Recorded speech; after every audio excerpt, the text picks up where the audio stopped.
السلام علیکم ورحمۃ اللہ نحمدہ ونصلی علی رسولہ الکریم اما بعد فاعوذ باللہ من الشیطان الرجیم بسم اللہ الرحمن الرحیم رب اشرح لی صدری ویسر لی امری واحلل عقدۃ من لسانی یفقہوا قولی۔ صحیح بخاری کا پہلا پارہ یعنی پہلا باب ہم پڑھ رہے تھے، پہلا پارہ پڑھے تو اس میں باب ہم پڑھے تھے کیف کان بدء الوحی، کہ وحی کا آغاز کس طرح سے ہوا۔ اور اس میں آپ کو یاد ہوگا کہ ہم 7ویں حدیث، جس کا یہ جو آپ کو اسلام 1 آپ کو کہا تھا نا کہ آن کر لیں، اس میں 7ویں نمبر پر آ رہی ہے ابو سفیان اور ہرقل کا مکالمہ، رسول اللہ صلی اللہ علیہ وسلم کا ہرقل کو خط مبارک، ٹھیک ہے۔ تو ابو سفیان نے ہرقل کو اپنے دربار میں بلایا تھا، اور ہرقل نے ابو سفیان کو اپنے دربار میں بلایا تھا جس وقت اس کو رسول اللہ صلی اللہ علیہ وسلم کا دعوتی خط موصول ہوا تھا۔ رسول صلی اللہ علیہ وسلم نے صلح حدیبیہ کے زمانے میں مختلف امراء اور حاکموں کو اسلام کی دعوت دی تھی، ٹھیک ہے۔ تو جس وقت ہرقل کے پاس یہ خط پہنچا تھا تو اس وقت اس نے اپنے علاقے میں رہنے والے ان عربوں کو بلایا جو ان دنوں میں تجارت کی غرض سے شام کے علاقے میں آئے ہوئے تھے، ٹھیک ہے۔ اور ان میں ابو سفیان اور اس کے ساتھ اس کا تجارتی قافلہ تھا، اور اس وقت تک ابو سفیان مسلمان نہیں ہوئے تھے۔ تو ہم نے یہاں تک پڑھ لیا تھا کہ ہرقل کے سامنے جب وہ خط پڑھا گیا اور اس کے بعد جو اس نے ابو سفیان سے مختلف طرح کے سوالات کیے، اور اس کے بعد اس نے یہ کہا تھا کہ یہ سب کچھ جو کچھ تم بتا رہے ہو، ہر سوال کے بارے میں اس نے کوئی نہ کوئی بات کی تھی، اور اس سے ہمیں پتہ چلا کہ اس کے دل میں اسلام کی صداقت اتر چکی تھی، ٹھیک ہے۔ تو خط تک ہم پڑھ چکے تھے، اس کے بعد آج آگے پڑھتے ہیں انشاءاللہ۔ اللہ سبحانہ وتعالیٰ بہترین سمجھ کی توفیق عطا فرمائیں۔ قال ابو سفیان، ابو سفیان نے کہا، فلما قال ما قال وفرغ من قراءۃ الکتاب،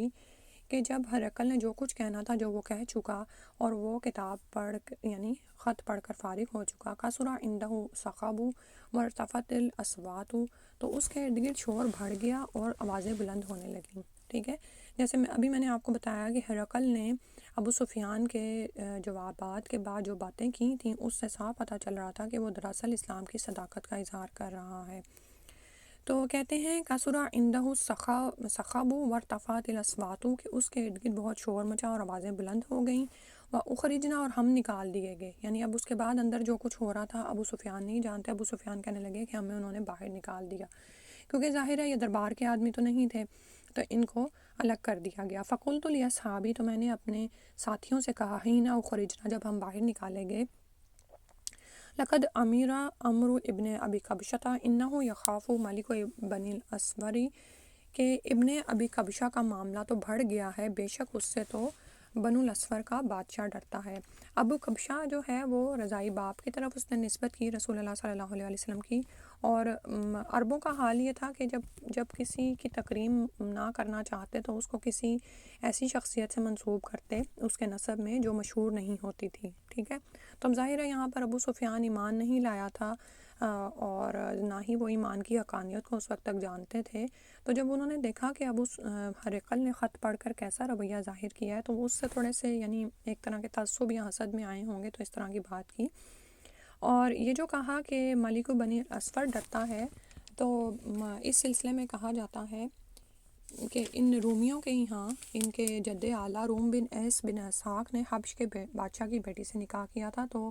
اس کی اولاد زرد یعنی گندم کو پیدا ہوئی تھی، اسی لیے نصارہ کو بنو الاسفر کہتے ہیں، ٹھیک ہے۔ یعنی روم کے ہاں تو ظاہر ہے گورے لوگ تھے اور ان کی رنگتیں جو تھی فیئر کمپلیکشن تھا، لیکن اس کے بعد جو حبش کی بیٹی سے نکاح کیا تو ظاہر ہے وہاں کے لوگ کالے تھے، تو ان کے ملاپ سے جو بچہ پیدا ہوا وہ زرد رنگت والا تھا، ٹھیک ہے۔ تو ان کو بنو الاسفر کہا جانے لگا۔ فما زلت موقنا انہ سیظہر حتی ادخل اللہ علیہ الاسلام، تو ابو سفیان کہتے ہیں کہ مجھ کو برابر اس دن سے یقین رہا کہ رسول اللہ صلی اللہ علیہ وسلم غالب ہوں گے، یہاں تک کہ اللہ تعالیٰ نے مجھ کو اسلام میں داخل کر دیا۔ وکانا ابن الناظوری صاحب ایلیاء، اور یہاں سے جو ہے نا ایک دوسری بات شروع ہو رہی ہے، اور یہاں پر آپ کو کوما بھی نظر آ رہا ہوگا کہ زہری نے کہا کہ ابن ناطور جو ایلیاء کا حاکم اور ہرقل کا ہرقلہ سقفاً علی نصار الشامی، اور ہرقل کا مصاحب تھا اور شام کے نصارہ کا پیر پادری تھا۔ یہاں پر جو آ رہا نا سقفاً، یا اس کو اس کو فن بھی بعض جگہوں پر آپ پڑھیں گے تو یہ دراصل جو یعنی اس میں بڑھ گیا تھا اپنے دین کے لحاظ سے. تو یعنی جیسے یہاں پر ہمارے ہاں ہوتا ہے نا مولانا جو تعلیم وغیرہ حاصل کر لیتے ہیں دین کے بارے میں تو ان کو پھر مولانا کہا جاتا ہے. یحدث وہ بیان کرتا تھا انا ہرقلہ ہینا قدیمہ ایلیا اصبح یومن خبیث النفسی. اب یہاں پر بتایا جا رہا ہے کہ ہرقل جب ایلیا یعنی بیت المقدس میں آیا تو ایک روز صبح کو رنجیدہ اٹھا. خبیث النفس یعنی چہرے سے ظاہر ہو رہا تھا کہ اس کی یعنی عجیب سی حالت ہے. فقالہ بعضو بطارقتہ ہی تو اس کے بعض مصاحب نے اس کو کہا کہ یعنی وہ اب اس کی شکل دیکھ کے اس سے پوچھ رہے تھے کہ خیریت تو ہے. قد استنکرنا حیئتک کہ ہم تیرے چہرے کو دیکھتے ہیں کہ وہ اترا ہوا ہے. قال ابن ناظور نے کہا وکانہ ہرقل جو تھا حذاءً نجومی تھا ینظر فی النجوم ستاروں میں دیکھتا تھا. یعنی ستاروں میں دیکھنے کا مطلب یہ ہے کہ ستاروں کا علم رکھتا تھا. فقال لهم تو اس نے ان کو کہا حین سألوہ جب انہوں نے اس سے سوال کیا انی رأیت اللیلۃ حین نظرت فی النجوم ملکہ الختانی قد ظہرا. تو وہ کہنے لگا کہ جب لوگوں نے اس سے پوچھا کہ تم کیوں رنجیدہ ہو تو وہ کہنے لگا کہ میں نے آج رات ستاروں پر نظر کی تو ایسا معلوم ہوتا ہے کہ ختنہ کرنے والوں کا بادشاہ غالب آ گیا ہے. فمن یختتن من هذه الامہ تو اس زمانے میں کون سے لوگ ہیں جو ختنہ کرتے ہیں. قالوا وہ کہنے لگے لیس یختتن الا الیہود کہ یہودیوں کے علاوہ کوئی ختنہ نہیں کرتا. فلا یہمنک شأنہم تو تمہیں ان کی کچھ فکر نہیں کرنی چاہیے یعنی تمہیں ہم اور غم میں نہیں ڈالنا چاہیے ان کی فکر ان کے معاملے کے بارے میں. وقت بلا مدائنی ملکی کا اپنی بادشاہت کے حاکموں کو لکھو یعنی اپنے علاقے کے شہروں میں جہاں جو بھی حاکم ہیں ان کو لکھو. فیقتلوا تو وہ ان کو قتل کر دیں. من فیہ من الیہودی جو بھی ان میں سے یہودی ہیں سارے یہودیوں کو مار ڈالا جائے. تو اب یہاں پر آپ یہ دیکھیں کہ اس وقت ہمیں یہودی نظر آتے ہیں کہ چڑھے ہوئے ہیں لیکن قرآن میں جیسے بیان ہوتا ہے کہ ان پر ذلت و رسوائی ماری گئی. تو آپ یہ دیکھیں کہ ان کی حیثیت یہ ہے کہ روم میں جتنے بھی یہودی ہیں وہ اب حاکموں کو حکم دیا جائے تو وہ سب کو قتل کر دیا جائے. یہ کوئی ایسی بڑی یعنی وہ ایسے کہنے لگے کہ یہ معاملہ تجھے کیوں ہم میں ڈال رہا ہے. یہودیوں کا تو معاملہ یہ ہے کہ جس وقت بھی تم حکم کرو گے ان سب کو قتل کروایا جا سکتا ہے. فبینما ہم علی امرہم تو اسی معاملے کے بارے میں باتیں کر رہے تھے. اتیا ہرقل برجل ارسل به مالک غسانہ یخبر عن خبر رسول اللہ صلی اللہ علیہ وسلم کہ اتنے میں ہرقل کے سامنے ایک شخص کو لائے جس کو غسان کے بادشاہ حارث بن ابی شمر نے بھجوایا تھا. یخبر عن خبر رسول اللہ صلی اللہ علیہ وسلم وہ رسول اللہ صلی اللہ علیہ وسلم کا حال بیان کرتا تھا.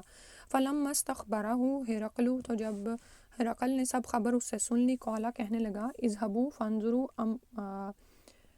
مختتن ہوا ام لا. تو وہ کہنے لگا کہ اپنے لوگوں سے کہ ذرا جا کر اس شخص کو دیکھو کہ اس کا ختنہ ہوا ہے یا نہیں. فنظروا الیہ تو انہوں نے اس کی طرف دیکھا. فحدثوہ تو انہوں نے اس کو بیان کیا انہ مختتن کہ اس کا ختنہ ہوا ہے. وسألوہ عن العربی اب وہ ان سے عربوں کے بارے میں پوچھنے لگا. فقالا تو وہ کہنے لگے ہم یختتنون کہ وہ بھی ختنہ کرتے ہیں. اب عربوں کا یہ معاملہ تھا کہ ان کے ہاں ختنہ کرنے کی جو ریت تھی یہ اسلام سے پہلے ہی تھی اور ہو سکتا ہے ابراہیم علیہ السلام کے زمانے سے ہو کیونکہ آپ جانتے ہیں کہ ابراہیم علیہ السلام کو 80 سال کی عمر میں اللہ کی طرف سے ختنہ کرنے کا حکم ہوا تو انہوں نے تیشے سے اپنا ختنہ خود کیا تھا. ٹھیک ہے. اب چونکہ ہرقل اس نجوم کے علم پر یقین رکھتا تھا اور اس سے جو کچھ وہ حاصل کر رہا تھا اس پر اس کو پکا یقین تھا تو اب اس کے دل میں کھٹک لگ گئی تھی کہ میری حکومت چلی جائے گی اور میری حکومت کو ہٹانے والے بھی ایسے ہی لوگ ہیں جو کہ ختنہ کرتے ہیں یعنی ان کا بادشاہ ہوگا. تو وہ پھر یہ مختلف طرح سے آپ یہ دیکھیں کہ پوچھ رہا ہے. اب یہاں پر یہ سوال پیدا ہوتا ہے کہ کیا غیب کا علم ستاروں کے ذریعے سے حاصل کیا جا سکتا ہے. تو اس میں یہ بات یاد رکھیں کہ یہ نجوم کا علم ایک نجوم تو ہے ایک علم تو ہے یعنی ٹھیک ہے یعنی وہ کچھ ستارے کچھ خاص مداروں میں داخل ہوتے ہیں یا کچھ تاریخوں میں داخل ہوتے ہیں یا کچھ سالوں بعد ان کا وہی پیٹرن جب چل رہا ہوتا تو اس پیٹرن کی بنیاد پر کوئی وہ علم اخذ کر لیتے ہیں اس سے یعنی کچھ اندازے لگاتے ہیں کچھ قیاس آرائیاں کرتے ہیں کچھ ظن و گمان کر لیتے ہیں. لیکن یاد رکھیں کہ ہمیں اس سے روکا گیا ہے. ہمیں کیوں روکا گیا ہے؟ ہماری ایک آزمائش ہے. جیسے سورہ البقرہ میں طالوت اور وہ جو ان سے تھے دونوں فرشتے اتارے گئے تھے نا طالوت نہیں ماروت اور جو بھی مجھے نام ذہن سے نکلا جا رہا ہے تو وہاں پر آپ یہ دیکھیں کہ وہاں پر بھی کیا تھا کہ جادو جو ان سا ہے وہ ایک غلط چیز ہے، اس کو سیکھنے سے روکا گیا ہے، لیکن وہ دونوں فرشتے وہاں پر وہ سکھاتے تھے۔ تو بالکل اسی طرح سے نجوم کا علم بھی ایک نجوم ہے، اور اس سے میں بھی کچھ نہ کچھ ایک آدھی حقیقت اور اس میں 100 جھوٹ سچ ملا کے کوئی ایک کہانی کھڑی کر لی جائے یا کچھ نظریات بنا لیے جائیں، لیکن ہمیں اس سے روکا گیا، اور یہ ہمارے لیے آزمائش ہے کہ ہم اس سے رکیں تو پھر ہی ہم کامیاب ہیں۔ اور اس میں آپ یہ دیکھیں کہ یہ بھی کہا گیا کہ اگر کوئی شخص غیب کا علم حاصل کرنے کی کوشش کرتا ہے یا اس طرح کرتا ہے تو اس کی 40 دن کی نماز قبول نہیں ہوتی، حتیٰ کہ اگر وہ کاہن کی طرف جاتا ہے اور اس سے کچھ حاصل کرتا ہے، ٹھیک ہے۔ تو غیب کے علم کو انسان سے چھپا دیا گیا ہے، اس کی وجہ کیا ہے؟ تاکہ انسان پینک ہو کر عمل ہی نہ چھوڑ دے یا کوشش ہی نہ چھوڑ دے کہ یہ تو میرے ساتھ یہ ہونا ہی ہے، تقدیر ایسے تقدیر کیونکہ اگر ظاہر کر دی جائے گی تو وہ اپنی تقدیر کو پانے کی کوشش کیا کرے گا؟ اور ویسے بھی آپ یہ دیکھیں کہ اگر غیب ظاہر ہو بھی جائے تو کیا حاصل ہے؟ عمل تو ہمیں کرنا ہی ہے، زندگی تو یعنی ہمیں بسر کرنی ہی ہے، تو غیب کو ہمارے ہی فائدے کے لیے پوشیدہ رکھا گیا ہے، لیکن انسان بڑا بے صبرا ہے، غیب کے حقائق کو پانے کی لاحاصل کوششیں کرتا رہتا ہے، ٹھیک ہے۔ کہ اب کیا ہوتا ہے کہ نوجوان نسل صبح سویرے اٹھ کے جو ہے وہ انہی چیزوں کے پیچھے ہوتے ہیں کہ آج میرے ستارے کیا کہتے ہیں اور آج میرے ساتھ کیا ہونے والا ہے۔ اللہ سبحانہ وتعالیٰ ہمیں بھی ہدایت پر قائم رکھے اور ہمیں توفیق دے کہ ہم لوگوں کو بھی اس سے بچائیں، کیونکہ یہ شرک کی طرف لے جاتا ہے، کیونکہ غیب کا علم اللہ کے پاس ہے، تو اللہ تعالیٰ کے ساتھ کسی کو شریک کرنا، کسی کاہن کی بات کو یا کچھ، تو یہ آپ کو نعوذ باللہ شرک میں لے جاتا ہے۔ اللہ سبحانہ وتعالیٰ اس سے ہمیں محفوظ فرمائے۔ اور ویسے بھی آپ یہ دیکھیں کہ جب انسان اس علم کے پیچھے پڑ جاتا ہے نا تو ایسی چیزیں انسان کو عمل سے دور کر دیتی ہیں، وہ فضول قسم کی بحثوں میں پڑ جاتا ہے کہ تقدیر کیا ہے اور غیب کا معاملہ کیا ہے۔ تو اور ایسا ہوتا بھی کیوں ہے؟ کیونکہ وہ لوگ جو عمل سے بچنا چاہتے ہیں نا وہ ان باتوں کے پیچھے پڑ جاتے ہیں۔ آپ سارے کاہن، جادوگر یا ایسے کالا علم رکھنے والے لوگوں کی زندگی دیکھیں کہ وہ انہی چیزوں کے گرد گھومتی ہے نا، اور اب عملی طور پر وہ کچھ بھی کوششیں یا بعمل نہیں ہوتے ہیں، صحیح ہے۔ تو یہاں تک ہم پھر آگے پڑھتے ہیں۔ اب وہ یہ ہے کہ عربوں کے بارے میں بھی پوچھ رہا ہے کہ کیا وہ ختنہ کرتے ہیں، تو اس کو بتایا گیا کہ وہ ختنہ کرتے ہیں۔ فقالہ ہرقل، تو ہرقل نے کہا ھذا ملک ھذہ الامۃ قد ظہر، کہ یہ اس ملک کا بادشاہ ہے، اس امت کے بادشاہ ہیں جو غالب ہوئے ہیں، یعنی یہی وہ شخص ہے۔ اس کے بعد ثم کتب ہرقل، تو اس کے بعد ہرقل نے لکھا الی صاحبی لہو برومیتا، اپنے ساتھی کو جو روم میں تھا، اور اس ساتھی کا نام زقاتر بتایا جاتا ہے۔ وکانا نظیرہ فی العلم، اور وہ اس کی نظیر تھا علم میں، یعنی وہ اسی جیسا تھا، وہ علم ہرقل کا جوڑ تھا، یعنی وہ بھی یہ علم رکھتا تھا۔ وسارا ہرقل الی حمصہ، اور پھر جس وقت ہرقل خود حمص کو گیا، فلم یرم حمصہ، تو ابھی وہ حمص سے نکلا نہیں تھا، حتی اتاہ کتاب من صاحبہ، تو یہاں تک کہ اس کے پاس اپنے ساتھی کا خط آ پہنچا۔ مطلب یہ ہے کہ جو اس نے بات اس میں کچھ لکھی ہوں گی باتیں، تو اس کا جواب اس کے ساتھی کی طرف آ گیا۔ یوافق رایا ہرقل علی خروج نبی صلی اللہ علیہ وسلم وانہ نبی، تو یہ خط میں بھی اس کی بھی رائے رسول اللہ صلی اللہ علیہ وسلم کے ظاہر ہونے کے بارے میں ہرقل کی رائے سے موافقت کرتی تھی کہ بے شک رسول اللہ صلی اللہ علیہ وسلم ظاہر ہو چکے ہیں، وانہ نبی، اور بے شک وہ نبی ہیں۔ تو جو ہرقل کو باتیں سوجھی تھیں اور جو شکوک اس کو ہوئے تھے کہ اس طرح سے بادشاہ ظاہر ہو گیا ہے، تو وہی باتیں اس کے ساتھی نے کیں، یعنی رسول اللہ صلی اللہ علیہ وسلم سچے رسول ہیں۔ فاذن ہرقل لعظماء الروم فی دسقرۃ لہ بحمصہ، تو ہرقل نے روم کے سرداروں کو اپنے حمص والے محل میں آنے کی اجازت دے دی، دسقرۃ محل میں آنے کی اجازت دی۔ ثم امر بابوابها، تو پھر جب وہ آ گئے تو اس نے دروازوں کو بند کرنے کا حکم دیا، فغلقت، تو وہ بند کر دیے گئے، ثم اطلع، تو وہ ان کے سامنے آیا، فقال، تو کہنے لگا، یا معشر رومی، اے روم کے سرداروں، هل لکم فی الفلاح والرشد، کیا تمہارے لیے کچھ کامیابی اور بھلائی کا راستہ ہے، یعنی تم چاہتے ہو کہ فلاح اور کامیابی تمہیں ملے، وَأَنْ يَثْبُتَ مُلْكُكُمْ فَتَبَايِعُوا هَذَا النَّبِيَّ، اور تم چاہتے ہو کہ تم اپنی بادشاہت پر بھی قائم رہو تو اس عرب کے پیغمبر کی بیعت کر لو۔ فَحَاسُوا حَيْصَةَ حُمُرِ الْوَحْشِ إِلَى الْأَبْوَابِ فَوَجَدُوهَا قَدْ غُلِّقَتْ، تو ان کا کیا حوال ہوا کہ وہ سنتے ہی جنگلی گدھوں کی طرح دروازوں کی طرف بھاگے، تو دیکھا کہ وہ دروازے بند ہیں، ٹھیک ہے۔ فلما رآ ہرقل نفرتہم، تو پھر جب ہرقل نے ان کی نفرت دیکھی کہ ان کو ایمان سے ایسی نفرت ہے، وَعِیسَ من الایمانی، اور ان کے ایمان سے مایوس ہو گیا، قالا کہنے لگا ردوہم علی، تو ان کو لوٹا لاؤ میرے پاس، وقالا، اور اس نے کہا انی قلت مقالتی، کہ بے شک میں نے وہ بات تم سے آنفا نبی جو کہی تھی، اس لیے کہی تھی اختبر بہا، کہ میں خبر پاؤں شدتکم، تمہاری شدت کی، علی دینکم، تمہارے ایمان کے بارے میں، ٹھیک ہے۔ اب اس نے بات پلٹ دی، جب اس نے دیکھا کہ مصاحب، اس کے مصاحب تو ایمان سے ایسی نفرت کر رہے ہیں کہ ایسے بھاگے ہیں جیسے جنگلی گدھے ہوں، بدک کے بھاگے ہیں، اور ان کے ایمان لانے سے بھی مایوس ہو گیا، تو کہنے لگا ان سرداروں کو میرے پاس لاؤ، اور پھر بات بدلی، کہنے لگا کہ میں نے جو بات ابھی تم سے کہی تھی وہ تمہارے آزمانے کو کہی تھی، میں دیکھنا چاہتا تھا کہ تم اپنے دین میں کیسے مضبوط ہو۔ فقد رہی تو وہ میں نے دیکھ لیا، فسجدوا لہ، تو انہوں نے اس کو سجدہ کیا، ورضوا عنہ،